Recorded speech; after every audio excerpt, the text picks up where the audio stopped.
Hello everyone, I'm Brian. Today I'm writing to How Do We Go From Reflected Consciousness to I Am Brahman? Reflection to Reality. So this is an interesting one.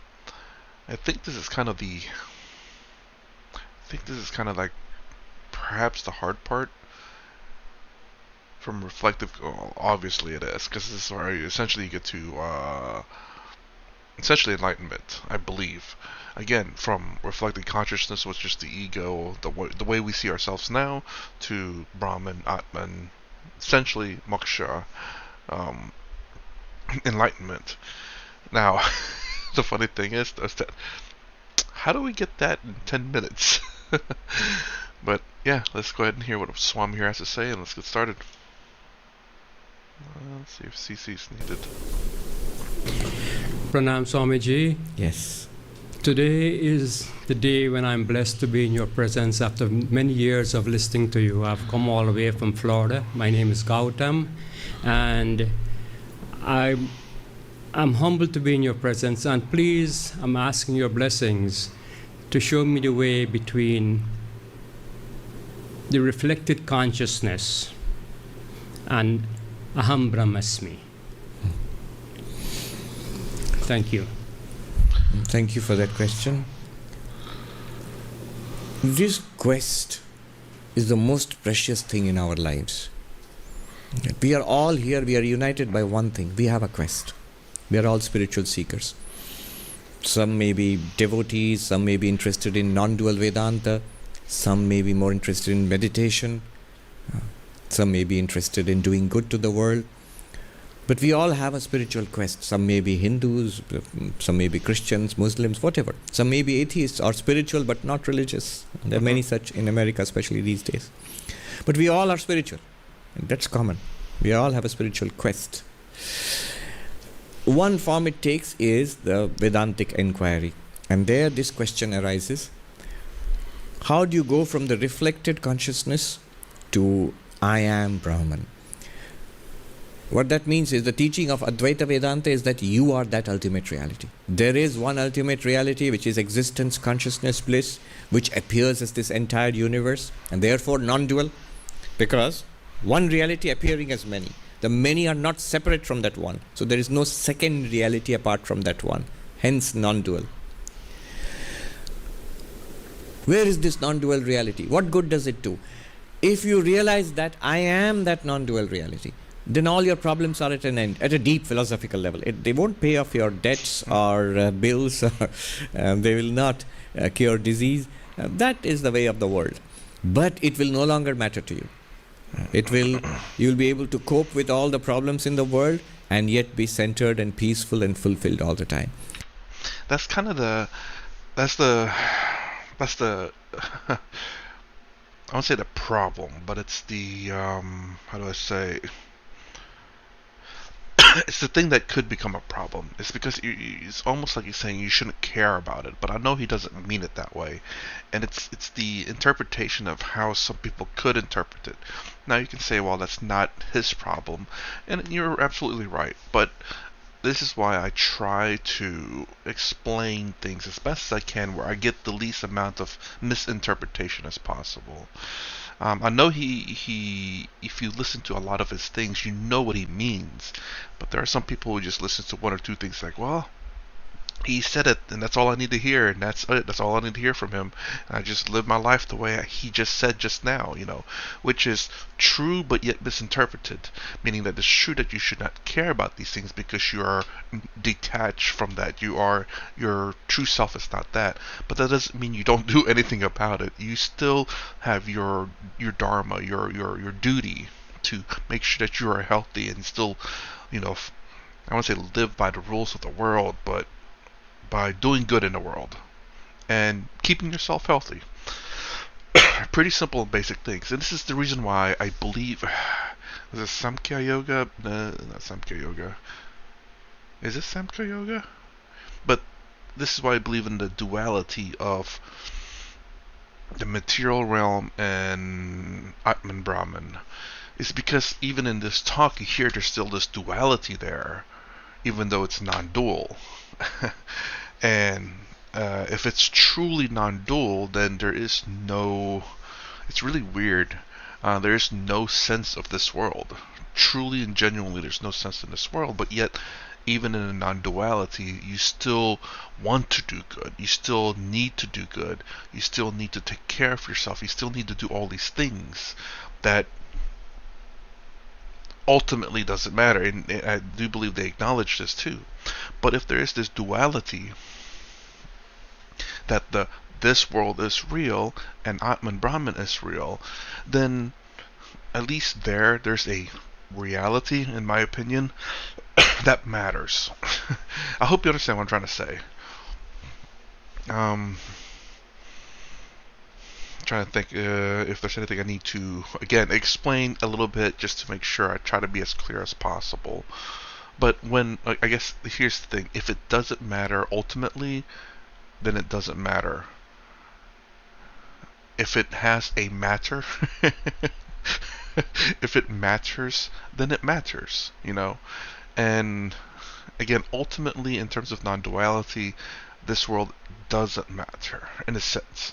Again, and this is the thing that they do push, is that it still matters because in order to obtain enlightenment, or again, very confused, in order to obtain enlightenment, you need to, how do I say? It's not be good, but it's be disconnected and in a sense good, if that makes sense. It's not intentionally causing harm, but it's not also trying to be goody two shoe in the world, if you know what I mean. There was something else there too, and I forgot about it. Anyways, let's just continue. Obviously, because this non-dual reality, it's immortal. It's not born with the birth of the body, does not die with the death of the body. And hence, if I say I am that Brahman, if I realize that, Yeah. I will also clearly see that I cannot die. And the sheer fact that, this trying to be enlightened is kind of, how do I say, like, I wouldn't say a trap, but like and I don't know how to describe it as best as I can, but let me just say the word that came to mind is falsehood, in a sense. And what I mean by that is that, again, I have to explain, make sure that I try to interpret myself so that people can understand what I mean. Because, and then what I mean by falsehood is that you're already enlightenment, so this seeking of enlightenment is false. You are already enlightened. And that's what I mean by falsehood, is that it's imagine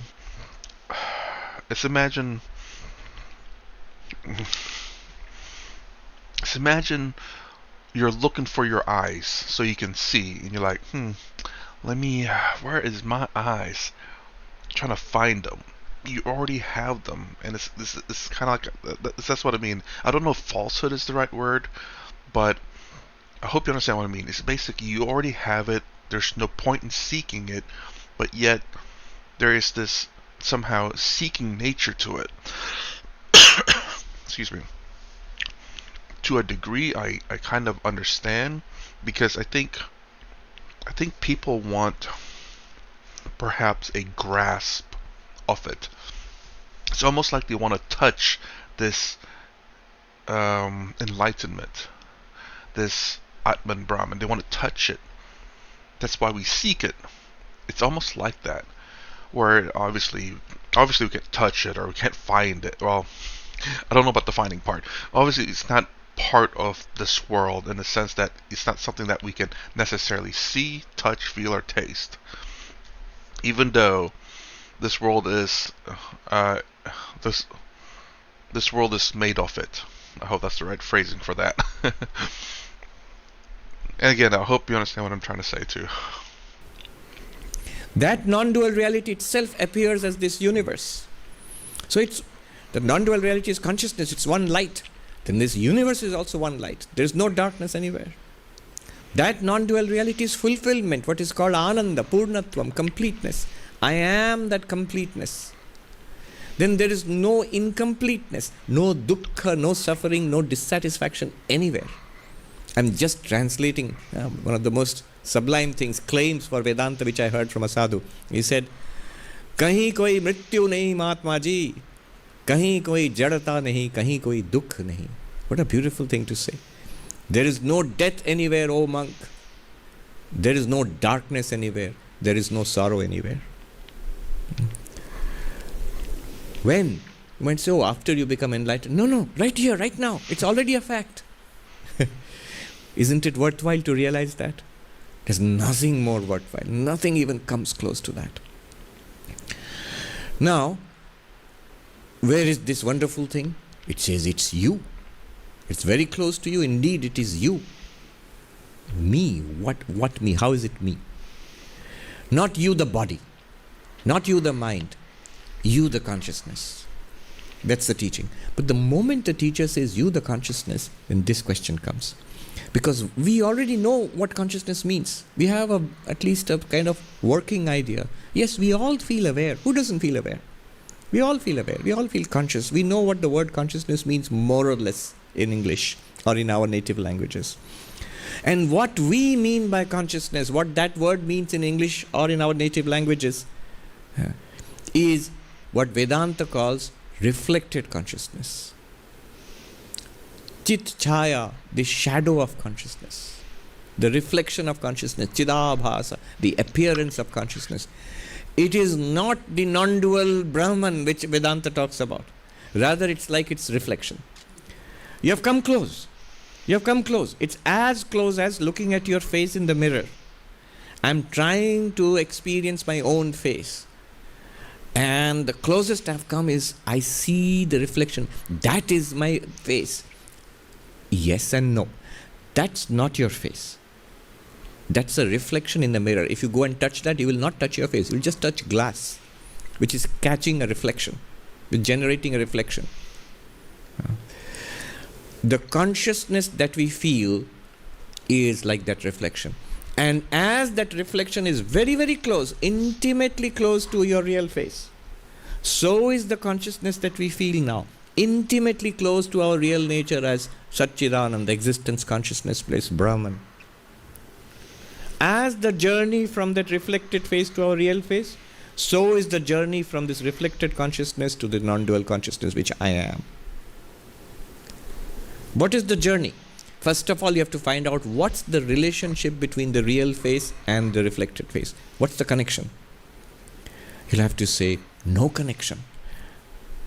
Listen to this carefully. No connection from the perspective of the real face and the reflection.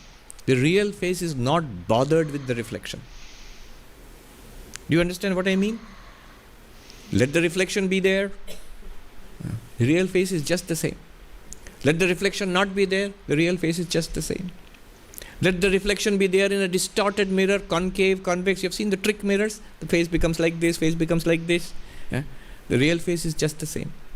Go to a barber shop. You're surrounded by mirrors. There'll be 10,000 reflections. The real face is just the same. So the real face has no connection with the reflection. No relationship with the reflection. So non-dual Brahman has no relationship with the reflected consciousness. However, this is very subtle. The reflected face has a relationship with the real face. The reflected face is a kind of a borrowing from the real face. Is a kind of imitation, a channeling of the real face. These are words used in different schools of Vedanta which try to understand this mystery. Pratibimbavada, Avachedavada, Abhasavada. 3 main schools are there. What is the relationship of the reflected consciousness with the ultimate reality? Ultimate reality with the reflected consciousness? No relation.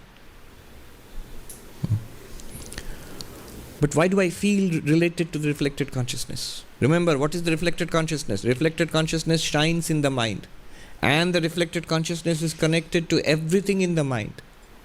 And the mind is connected to everything in the body. The moment I think I am this reflected consciousness, I am also the mind and the body, automatically. If you think you are the reflected face, you are immediately connected to the mirror. And then the dust on the mirror also will affect you. A crack on the mirror also will affect you. So, what is the connection? Why do I feel that? And the answer is stupidity. Sadhu said, Bevkufi matra hai Mahatma ji. It is what Vedanta calls ajnana, ignorance. And to chip away at that ignorance is to listen to these Vedanta teachings, to begin to draw our attention away from the body to the mind, from the mind to the reflected consciousness. From the reflected consciousness, the reflected face, from there turning this way. And there it is. And this is the thing like I was talking about a little bit earlier about how the fact that even though we're already enlightened, it's just that there's still this grasp of we need to be enlightened. I hope you understand what I mean. It's just really kind of weird when you think about it. Is that we're already enlightened. There's nothing we can do to become enlightened because we're already that. But yet, here he's explaining the fact that we need to discover that enlightenment even though we already are. But at the same time, I get it, then at the same time I don't. Because the reason why I don't is because, again, we're already enlightened, so there's no reason to seek enlightenment. But the reason why I get it is because we don't feel like we're enlightened. We feel like we're suffering, we're sad, temporary happiness, attachment, all these things in the world, but yet we're already enlightened. So I get it because there's this illusion that we are suffering, but the reality is that we're not suffering. And I guess that seeking of enlightenment is not necessarily trying to be enlightened, but to remove the illusion of suffering. That almost sounds smart. I don't know. Let me know what you guys think about that one. But I mean, that's what it seems like to me. It's like, oh, because again, are we enlightened? Yes? Then why do we need to seek enlightenment? Then you think the other way. Are we enlightened? Yes. Then why are we seeking enlightenment? Because we're still suffering. It's like, how are we suffering if we're enlightened? So that it must be the illusion of suffering is what we're trying to remove. It's not necessarily seeking enlightenment, it's seeking the removal of the illusion, perhaps, maybe? Maybe that's my method or my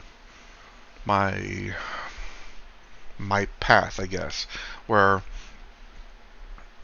I'm not seeking enlightenment because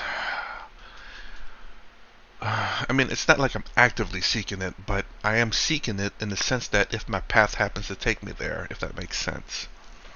And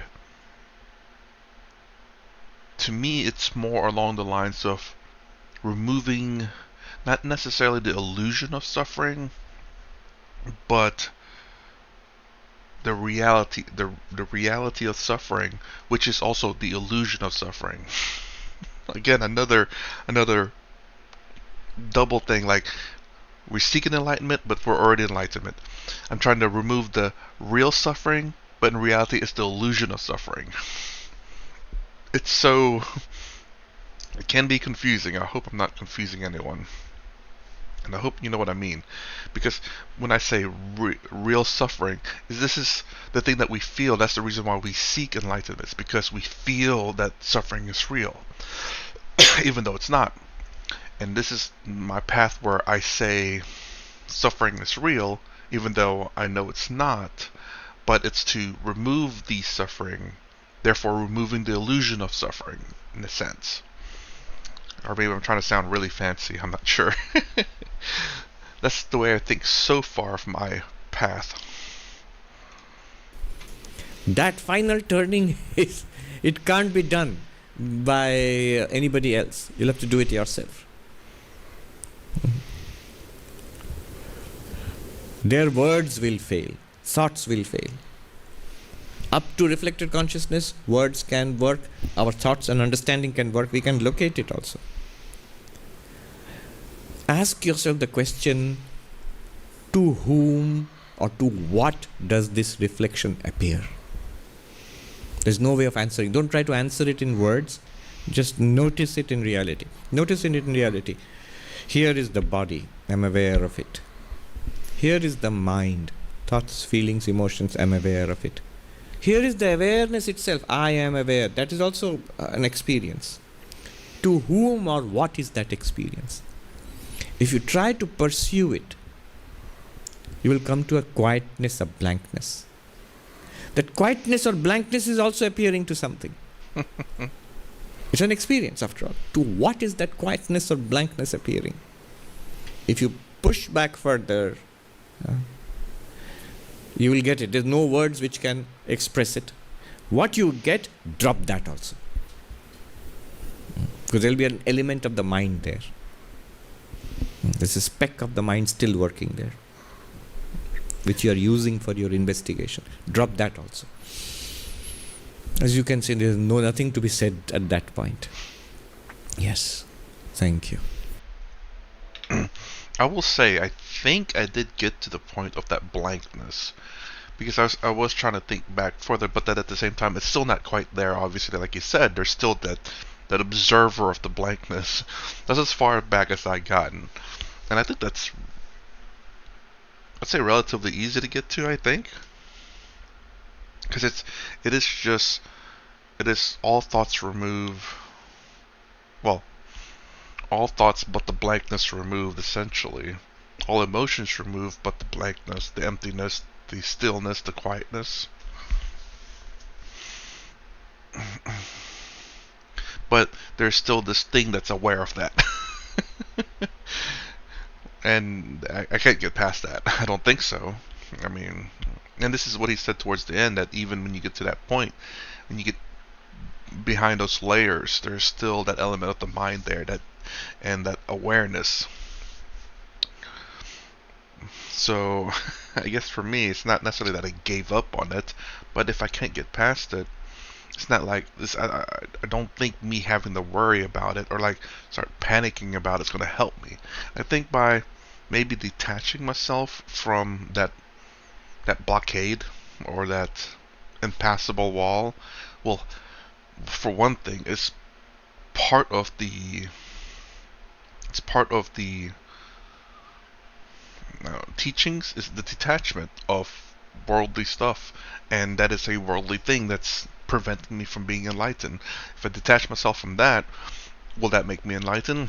Don't know. I mean, it hasn't yet. I don't care about getting past that point. I mean, if I can't, I can't. I'm not gonna struggle with it. So have I detached myself from that? Yeah, pretty much. Am I enlightened because of that? Nope, don't think so.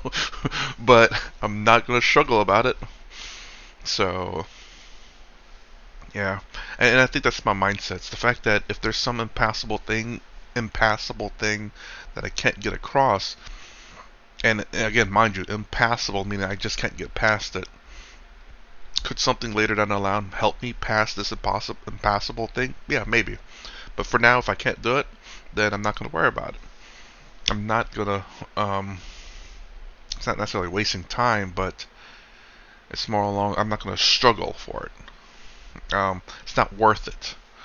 I'm not going to sit here and suffer for something that I can't change or can't do anything about for the moment.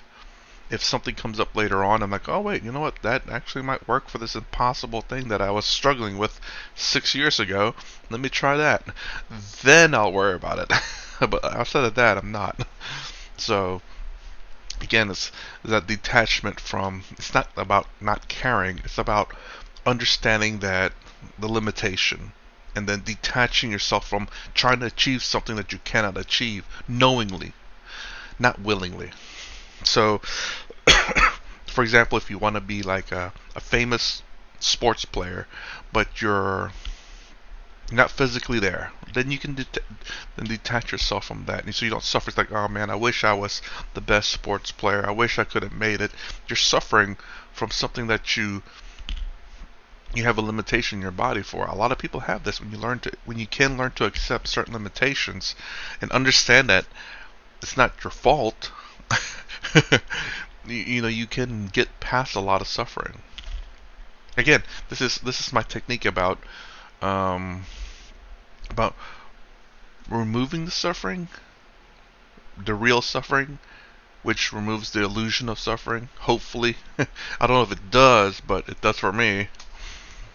So, anyways, let me know what you guys think about what I've said here. I think I said pretty profound stuff, but then again, it should be very much common sense. I mean, look, I say it's common sense. It really is. But we've lost common sense like really badly, including myself. Okay, I'm not out of this pool. I'm in with everyone else. I'm trying to gain common sense back, and and I think these videos has helped me a lot. Common sense doesn't mean you have to know knowledge. It's just understanding and accepting the things for what they are. They're realities of what, in a sense, this world is. I say in quotes because obviously, again, if you're non-duality, this world is not real. So I say it in quotations. I like to think of it as real. Anyways, that's my reaction to how do we go from reflective consciousness to I am Brahman. If you like my content, please consider subscribing. Thumbs up, thumbs down below. Thanks for watching. I will see you in the next vid.